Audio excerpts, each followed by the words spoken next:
আসসালামু আলাইকুম সবাইকে। আসুন আজকে আমরা সহজ পদ্ধতিতে ব্লাড প্রেশার মাপা শিখি। তো ফার্স্টে জেনে রাখা ভালো যে ব্লাড প্রেশার যে মেশিনের মাধ্যমে আমরা যন্ত্রের মাধ্যমে দেখি সেটার নাম হচ্ছে স্প্যাগনোম্যানোমিটার।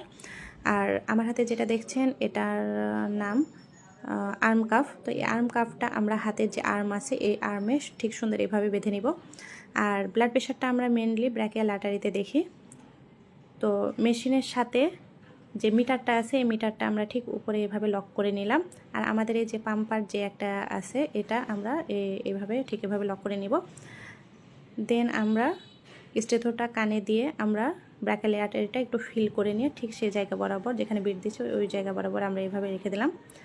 দেন আমাদের এটা প্রেস করে কাটাটা 200 অথবা 210 এরকম মতো উঠাতে হবে। এই যে দেখেন আমরা 200 মতো উঠালাম এটা। দেন আমাদের আস্তে আস্তে কাটাটা নিচের দিকে আবার নামিয়ে নিয়ে আসতে হবে। ঠিক ফার্স্টে যে জায়গা থেকে বিট দেওয়া শুরু করবে সেটা হচ্ছে আমাদের সিস্টোলিক ব্লাড প্রেশার।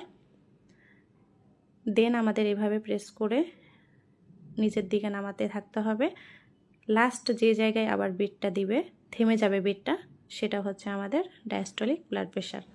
তো এটাই মেনলি ব্লাড প্রেশার দেখার নিয়ম। ফার্স্টে যে বিটটা দিবে সেটা সিস্টোলিক, লাস্টে যেটা দিবে সেটা ডায়াস্টোলিক। তো ধন্যবাদ সবাইকে।